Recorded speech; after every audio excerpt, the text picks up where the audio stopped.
Iyi ni radiyo ijwi ry'Amerika.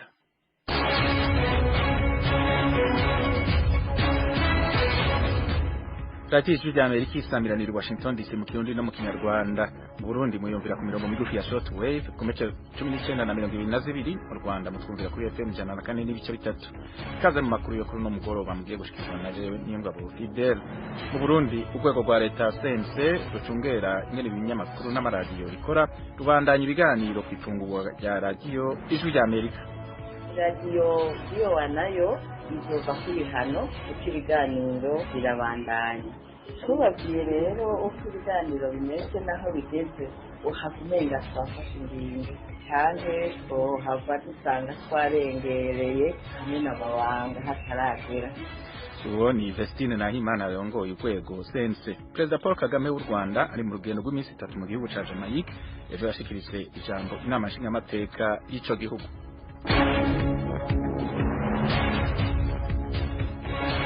Hano muri Amerika amwe mu mashirahamwe aharanira uburenganzira bwa muntu na bamwe mu bakinyi ba filme rurangiranwa muri iyi ndwi batanguje igikorwa cyo guhamagarira ivyerekeye gusaba leta y'u Rwanda kugirira impuhwe ikarekura Paul Rusesabagina.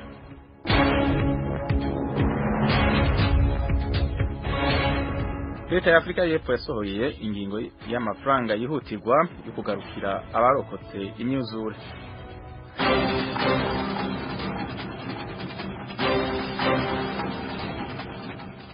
Aya makuru rero tuyatangurire kuyavugwa hirya no hino ku isi. Leta ya Afrika y'Epfo yasohoye itegeko murantunga Ubushinwa bwakoze imyimenyerezo ya gisirikare mu nkengera za Taiwan mu gihe abasenateri ba Amerika bari mu rugendo muri iryo zinga. Idonido na Thomas Kamirinde. Intumwa za Sena ya Amerika muri Taiwan ni batandatu bayobowe na senateri Lindsey Graham wo mu ishyaka ry'abarepublikani na mugenzi we senateri Robert Menendez wo mu ishyaka ry'abademokrati unakuriye komite y'ububanyi n'amahanga ya Sena. Nk'uko babitangaje baragenzwa no gutera intege Taiwan mu maso y'Ubushinwa.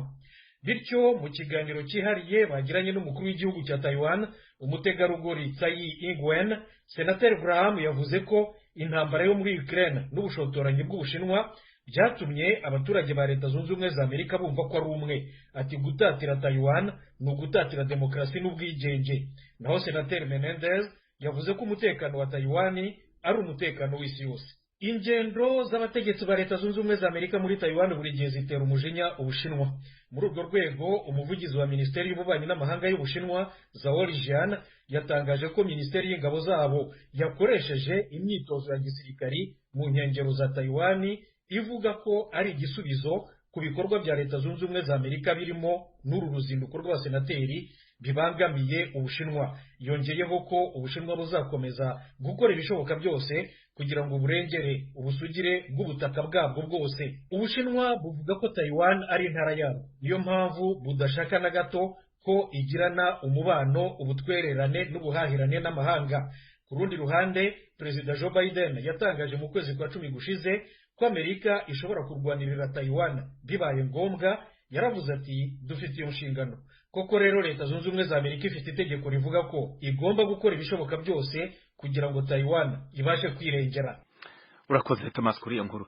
Leta ya Afrika y'Epfo yasohoye itegeko ry'amafaranga yihutirwa yo kugarukira abarokotse imyuzure. Inkuru twateguriwe kandi na Thomas Kamirinde. Buri munsi umubare w'abapfuye uhora uhinduka wiyongera.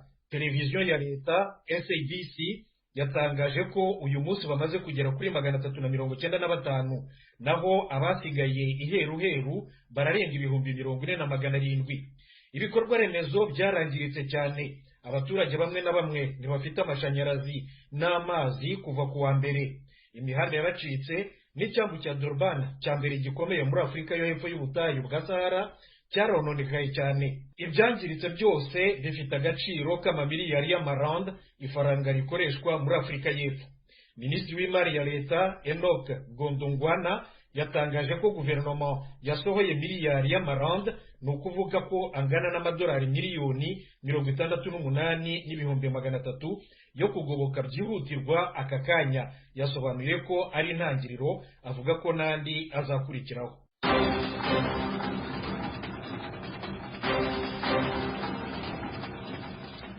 aya makuru yose agezwe ko yo hirya no hino ku isi muhejeje kumva n'ayandi mushobora kuyasanga kuri site yacu www akaburungu radio yacu voa.com no kuzindi mbuga zacu YouTube, Instagram na Facebook. Adresse ni VOA radio yacu. Mukanya twerekeze mu karere k'ibiyaga binini.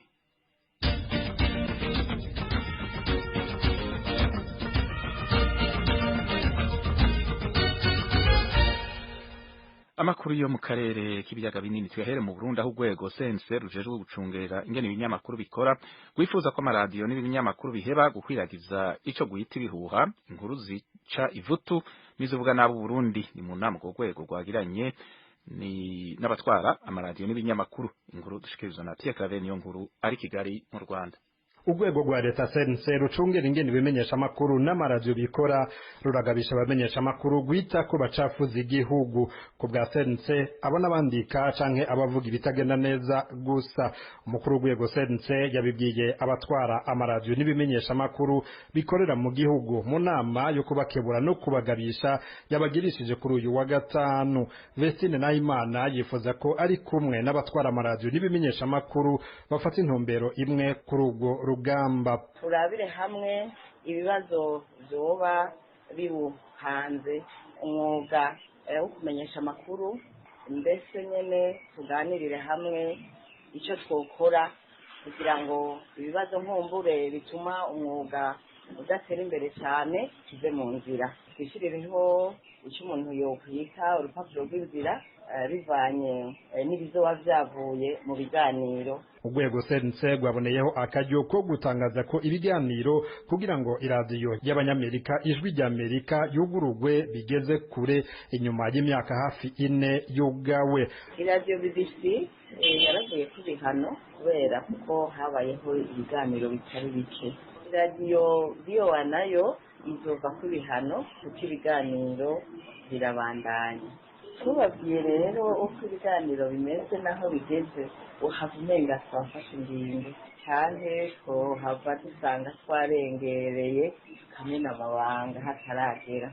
Kuri icyo kibazo tukibangira tukazobahereza inkuru y'imvaho tumaze kuganira neza. N'ubushikiranganji burejwe kumenyesha amakuru buremeza ko ico gisata kitorohewe. Thierry Kitamoya umwunganizi w'umushikiranganji ahamagarira abamenyesha amakuru gukora bunyamwuga. Igisata cyatewe n'abande ni rikoreshwa ry'ubuhinga ngurukana bumenyi aho umuntu wese ashobora kwita umunyamakuru ugasanga ariko akwiraniza amakuru ku mbuga ngurukana bumenyi, amakuru mugabo atariyo, amakuru y'ibinyoma. Rero tukaba duhamagarira namwe abamenyesha amakuru yuko mwoba amagabo mukaza muraraba ntihagire abatera ku mwuga kuko baba ariko bateza urubwa umwuga wo kumenyesha amakuru. Ubushikiranganji bujejwe abamenyesha amakuru buriteguye no gufasha kugira ngo ico gisata kinaguke. Harimo yambuye ubukene, hariho kumbure abandi bantu badatahura ibikorwa cy'abamenyesha amakuru ntibaheze ngo batange inkuru. Ingorane zijanye n'ubumenyi budakwiye mu bamenyesha amakuru bamwe bamwe no mu byo bakora bumva yuko harimo agahati. N'ubu rero turabemereye yuko inyigisho nk'izo zo gukaririza ubwenge abo bamenyesha amakuru bizobandanya, tugasaba abasanzwe badufasha yuko n'ubu twama hafi kugira ngo turonse inyigisho abamenyesha amakuru bakore umwuga bisunze amategeko awugenga.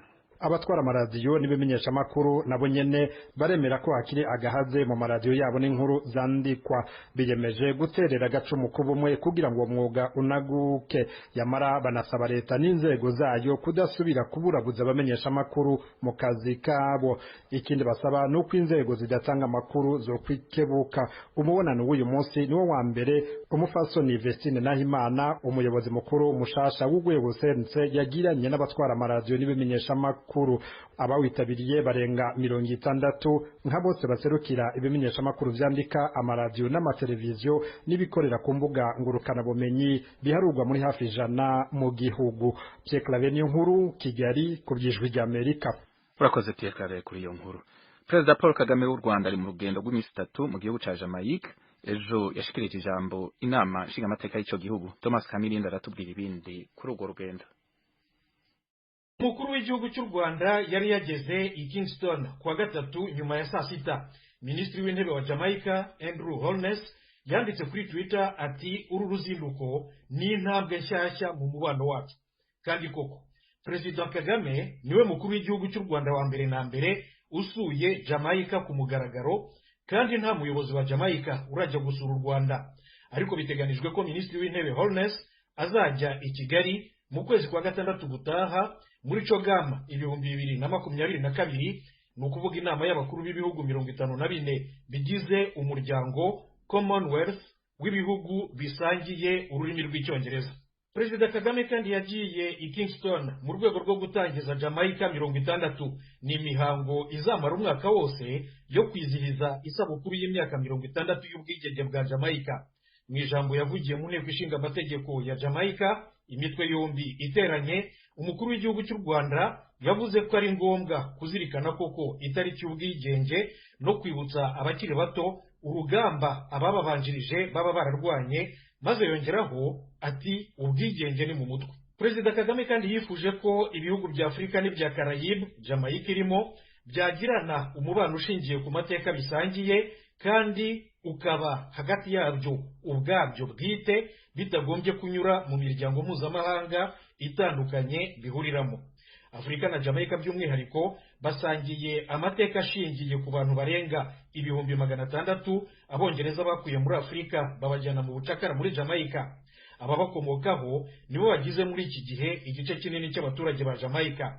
Nk'uko tubikesha Radio Jamaica, mbere yo kujya imbere y'inteko ishinga amategeko, Perezida Kagame yabanje gusura irimbi ry'intwari z'igihugu agiye gushyira indabo kumva y'umwe muri zo witwa Marcus Garvey. Marcus Garvey yabayeho kuva mu 1887 kugera mu 1940. Benshi muri Jamaica bamwita The Black Moses, ni ukuvuga Musa w'umwirabura. Ari mu bantu ba mbere na mbere baharaniye icyitwa Pan-Africanism, ni ukuvuga urugamba rwo kubohora Afurika no guharanira ubumwe bwayo. Kuri we kandi abirabura bose bo ku isi bakagombye kuba umwe. Yamenyekanishije ibitekerezo bye abinyujije cyane cyane mu kinyamakuru cye cyitwaga The Negro World, bishatse nko kuvuga isi y'abirabura. Tugushimira Thomas kuri iyo nkuru. Hano muri Amerika amwe mu mashirahamwe haranira uburenganzira bwa muntu na bamwe mu bakinyi ba filme rurangiranwa muri indwi batanguje igikorwa cyo guhamagarira ivyerekeye gusaba leta y'u Rwanda kugirira impuhwe ikarekura Paul Rusesabagina.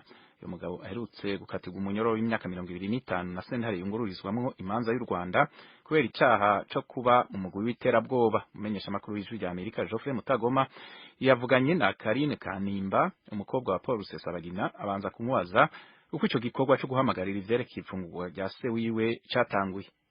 Ubukangurambaga bwatangiye this week. Hari abantu benshi bicaye kuri panel. Iyo panel harimo Don Cheadle wakinye papa muri Hotel Rwanda, harimo na Terry George, producer wa Hotel Rwanda, n'abandi bo muri organisation za Freedom House, organisation ikomeye iri muri Amerika yakoze rapport yerekana ukuntu leta y'u Rwanda ijya kugirira nabi no gutera ubwoba abantu ahariho hose bari ku isi. Harimo na fondation yitwa la Fondation Lantos yahaye umudari papa kandi ifasha mu kushakisha yuko arekurwa. Harimo na Kennedy, la famille ya Kennedy izwi cyane ku isi yose kubera l'oncle yari president wa Amerika. Rero bose barahagurutse bavuga ukuntu Hotel Rwanda yabaye produit, ukuntu leta y'u Rwanda yanafashije gukora Hotel Rwanda mu gufilma, mu gutanga indege kugira ngo bashobore kuyikora no kuyizana kuri ekran y'abantu bose. Noneho ibyo biza guhinduka ari uko papa yatangiye kuvugira abantu, igihe papa yatangiye kwerekana akarengane ko abantu mu Rwanda basufra. Rero baraje hamwe basaba yuko papa arekurwa, bambara na t-shirt yanditseho Free Rusesabagina, basaba yuko arekurwa. Batangiye basaba yuko abantu benshi baza muri iyo kampanye yo kusaba ngo azatahe. Turavuga kuri abo bantu b'ibirangirire nyine n'ubundi bakinnye muri iyo filime, ariko urebye iki gikorwa cyitabiriwe n'abantu bangahe? Umuntu yavuga ko kigizwe n'abantu bangahe kugeza ubu? Abantu benshi baje kubikurikira kino cyumweru ariko kuva byarasohotse abandi benshi batangiye gukurikira kandi niyo mpamvu twabitangiye kugira ngo abantu bamenye ibyo papa arimo arasufra akarengane afite n'ukuntu ibintu byose byamubaye kuva bamushimuta bamukorera iyicarubozo bamushyira no mu rubanza rutagombaga kuba rero bakaba basaba yuko abantu bose ku isi baza bakafasha muri liberation ye. Ni ukuvuga rero ko ni igikorwa kitabaye ngo kirangire, ni igikorwa kigikomeza. Ni igikorwa kikomeza kandi kizakomeza gikure. Hari abandi benshi tuzi barimo baraza basaba ukuntu bashobora gufasha, ukuntu bashobora kugeza message nabo kuri President Kagame, nawe bamusaba ngo nawe arebe mu mutima we ari kuri papa wacu. Abantu benshi basaba yuko kugira ngo entreprise z'ibihugu zikorana n'u Rwanda bashobore gukomeza gukorana, basaba yuko bamurekura ibintu bakanatangira kurespecta uburenganzira bwa muntu bakabiha priority kuko ikizo ni principe abantu bose ku isi bemera kandi bashaka kwava. Rero mu kwerekana yuko nabo bemera izo principles bagombye kurekura papa. Wowe nk'umukobwa wa Paul Rusesabagina, iki gikorwa cyo kumuvugira gitangijwe n'aba bantu b'ibirangirire ugifite n'icyizere kingana iki? Gifitemo icyizere cyinshi kandi ntabwo nigize nta icyizere kuko papa ararengana kandi abantu benshi barabibona, abanyarwanda benshi barabibona. Twasabye yuko abantu benshi bakomeza kumusengera kuko ntabwo ameze neza, ariko tuzi yuko iyo abantu baje hamwe bagafatana bakahaguruka kugira ngo bavugire abarengana ibintu birahinduka. Rero niyo liste yacu nibyo tuzagerageza gukora, gukomeza gukangura abantu ngo babone ibintu birimo biraba, ku buryo twese iyo tuje hamwe tugafatanya tugashyira effort zacu hamwe niho ibintu bishobora guhinduka. Rero icyizere mfite nuko papa azataha bazamurekura kuko twese twaje hamwe tukavugira abarengana. Caroline Kanimba, umukobwa wa Paul Rusesabagina, reka ngushimire cyane kuri iki kiganiro uhaye radiyo Ijwi ry'Amerika. Murakoze cyane Geoffrey. Itariki ya 15 z'ukwezi kwa kane n'umunsi ngarukamwaka isi yose yahariye kwibuka agaciro ku bugenegene n'abanyabugenegene. Mu Rwanda ubugenegene burakundwa cyane kubera ko abatarasobanukirwa akamaro kabwo. Ababigize umwuga bagasaba ko hatagira upfukirana abafise iyo mpano. Eric Bagiruwubusa yagendeye umusaza Pascal Bushayija amaze imyaka 40 akora imirimo y'utugenegene mu bijanye no gushushanya. Urabona ko iki gihangano ni igihangano kirimo umuco kandi umuco nyarwanda. Uyu muco rero urimo ni umuco ugerekeranye n'imihamirizo. Turi mu rugo rw'umusaza Pascal Bushayija mu mujyi wa Kigali mu karere ka Nyarugenge. Ni umunyabugeni wabigize umwuga, arasobanura Ijwi ry'Amerika ishusho yakoze muri bimwe mu bigize umuco nyarwanda. Ni ku munsi isi yose zirikana agaciro k'ubugeni. Bushayija w'imyaka 64 y'amavuko amaze imyaka 40 mu mirimo y'ibihangano mberajisho. Asa n'uwahigitse ku ruhande ubuhanzi bw'indirimbo. Benshi mu muzi mu ndirimbo Elina Mwana nakunze. Yabwiye Ijwi ry'Amerika ko mu bihe byo hambere byari bigoye ko umunyarwanda yagana ishuri ry'ubugeni, ariko kubera impano byamusabye gutsimbarara ku bugeni. Ndakubura utuzitwa limite ukuntu ukabuzi neza yuko n'ubugiye kwiga iki kintu ugomba kuzabiki.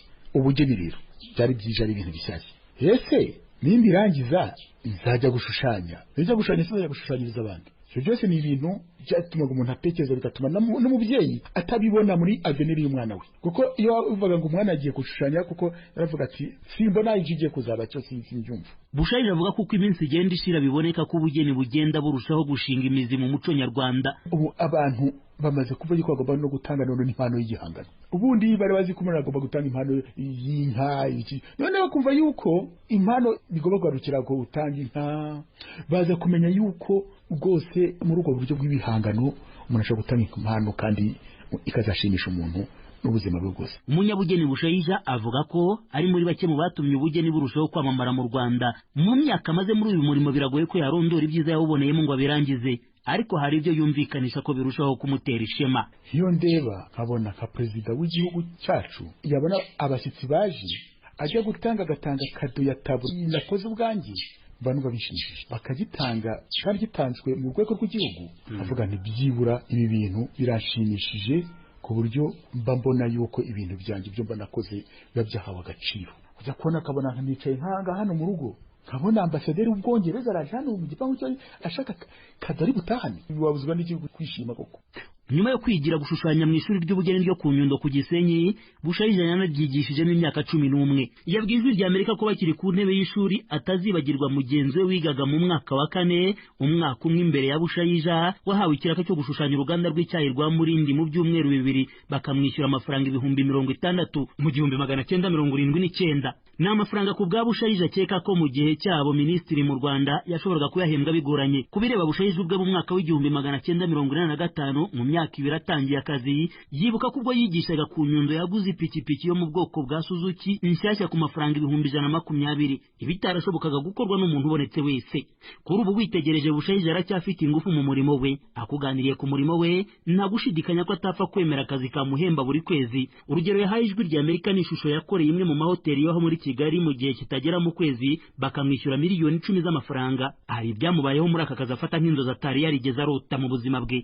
Ubu ngubu ntabwo natekerezaga yuko nshobora gushyigukanga nkajya kumurika i Burayi ibihangano. Izo nzozi ntabwo nigeze nzirota mu buzima bwanjye, ariko nagiye ko nabona ndatumiwe hanze kujya kwerekana ibihangano byanjye. Ubwose nagiye mbona amaviziti y'abantu benshi bakambaza ibibazo byinshi ati nyuma ya jenoside twari tuzi yuko iki gihugu kitakibaho, none biradutagaje ko na NRC uvuye mu Rwanda uje kumurikanga. Ikindi mu bitera ishema uyu musaza Bushayija ni ukubona hari abo yigishije mu ishuri ry'ubugeni kugeza ubu ari abagabo bafite icyo bimariye. Mu gusa nushimangira ko ubugeni ari ntagereranywa, yibuka ko ageze mu mwaka wa 3 mu mashuri yisumbuye yabujije ababyeyi be kongera kumumenyera amafaranga y'ishuri. Ni mu gihe mbere yabujyaga kwiga bamuvumira ku gahera bazi ko nta cyaje yashoboraga kwigezaho mu gushushanya. Hanze yo kubugeni ari umurimo winjiza amafaranga, ababukoramo bavuga ko ari n'umwanya mwiza wo kwigisha amasomo atandukanye binyuze mu mashusho. Ni nacyo ishami ry'umuryango w'abibumbye ryita ku bumenyi, uburezi n'umuco UNESCO mu mpine rivuga. Bisobanura ko ubugeni budafasha ubukora gusa, ahubwo bufasha abatuye isi muri rusange. Uyu munsi watangiye kwizihizwa bwa mbere mu mwaka wa 2012 bigizwemo uruhare n'ishyirahamwe mpuzamahanga ryita ku bugeni International Association of Arts ifashijwemo na UNESCO. Ku ruhande rw'u Rwanda uyu munsi nibizihizwa. U Rwanda rubarura ishuri rimwe ry'ubugeni rya Nyundo riba ku Gisenyi mu burengerazuba bw'igihugu. Abanyabugeni mu Rwanda ntibazwi mu mibare ihamye, ariko batangiye kwibumbira mu rugaga rutarakomera. Kubacengeye ubugeni bagasaba ko ababyeyi babona hari abana bafite iyo mpano batagombye kuyipfukirana. Bagira ubusa Ijwi rya Amerika i Kigali. Urakoze Eric. Icegera hano muri Amerika, icegera cha President wa Leta Zunze Ubumwe za Amerika Kamala Harris yabonanye no munsi wa 5 mu biro byiwe biri hafi y'ibiro vya President White House na President wa Tanzania Samia Suluhu Hassan. Mugenzi wacu Diane nini nahazwe watubwira ingene ubwo gendo rwagenze uwo mubonano hagati y'abo bapasoni babiri. Ego Fidela Kamala yabwiye amenyeshamakuru ko ibiganiro yagiranye na Perezida wa Tanzania byari bishimikiye ku ngingo zitatu. Ya mbere no gukomeza demokarasi, uguteza imbere ubutunzi n'igisata cy'abanyamitahe hamwe n'iby'amagara y'abantu. Harris yavuze mu majambo yiwe ati ubutegetsi bwacu burajishinga no gukomeza ubucuti na Tanzania n'ibindi bihugu by'umugabane wa Afrika. Ibi ni by'ingenzi haba kuri President Joe Biden ndetse no kuri Joe nyene Harris. President wa Tanzania nawe yaciye amwishura ko ico asaba leta ya Amerika ari gutera intege no guhimiriza abanyamitahe bigenga gukorana na Tanzania.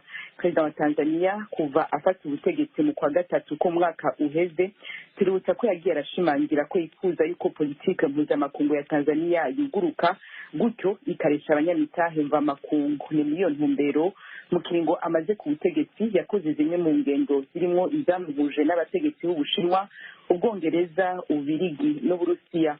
Tanzania iri mu bihugu 11 byo ku mugabane wa Afrika bifasha na Amerika mu byo kurwanya virusi ya corona, ariko ari nka hamwe bitarenze mu kwa 9 kuno mwaka Kongre ya Amerika ito kwemeza biliyoni 5 z'amadolari guverinoma isaba kugira ngo urwo rugamba rubandanye. Ikigo ca Amerika kijejwe iterambere USAID mu mpinyapunyo kizoba kigishobora gufasha ibyo kurwanya COVID-19 mu bihugu vya Afrika birimo na Tanzania. Hagati aho President Hassan wa Tanzania avogerewe n'abari mu mashyirahamwe yigenga bamusaba ko yosubiza igihugu mu muryango w'ivyegwa na sentare nyafurika irari by'agateka ka zina muntu. Ari nka hamwe ibi yobikora yoba ari intambwe Tanzania iteye mu byo kwiyugururira ko amarembo y'ibindi bihugu bisabwa na Amerika. Urakoze Diane kuri iyo nkuru.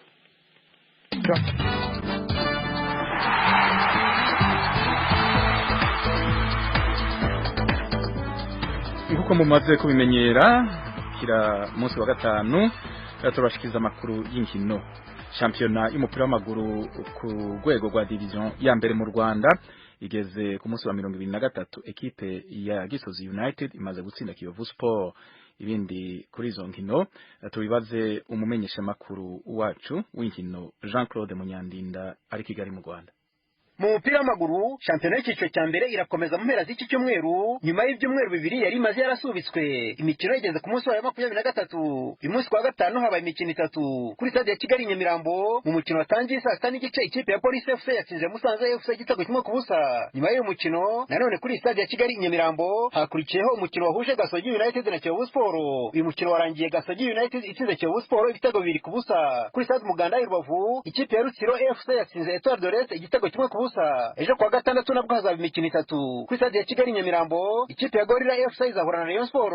Marine FC izakina na Gicumbi FC kuri stade Muganda i Rubavu, naho ikipe ya Mukura Victory Sport ikazahura na Espoir FC kuri stade Huye i Butare. Imikino ibiri isigaye y'umunsi 23 wa shampiyona iteganyijwe ejo ku cyumweru. Ikipe ya Bugesera FC izahura na APR FC kuri stade ya Bugesera, hanyuma ikipe ya AS Kigali ikazakina na Etincelle FC kuri stade ya Kigali Nyamirambo. Kugeza ubu ku rutonde rw'agateganyo ikipe ya mbere ni Kiyovu Sport ifite amanota 50 igakurikirwa ku mwanya wa kabiri na APR FC ifite amanota 48. Mukura Victory Sport ni ya gatatu ifite amanota 38. Ku mwanya wa kane hari AS Kigali ifite amanota 36. Police FC na Rayon Sport ziza ku mwanya wa gatanu n'amanota 35. Naho ikipe ya 16 ari nayo ya nyuma ni Gicumbi FC ifite amanota 16 n'umwenda bitego 19. Yari Kaza Munyandinda i Kigali.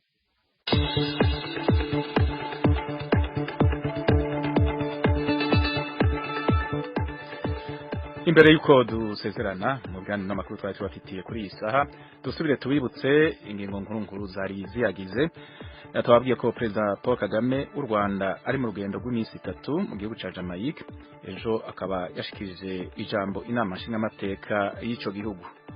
Twababwiye ko hano muri Amerika amwe mu mashirahamwe aharanira uburenganzira bwa muntu na bamwe mu bakinyi b'amafilme rurangiranwa muri yindwi batanguje igikorwa cyo guhamagarira ivyereke gusaba leta y'u Rwanda kugira igirira impuhwe irekure Paul Rusesabagina. Ku vyerekeye Afrika y'Epfo twabwiye ko leta y'ico gihugu yasohoye ingingo y'amafaranga yihutirwa yo kugarukira abarokotse imyuzure yatewe n'imvura ikomeye cyane.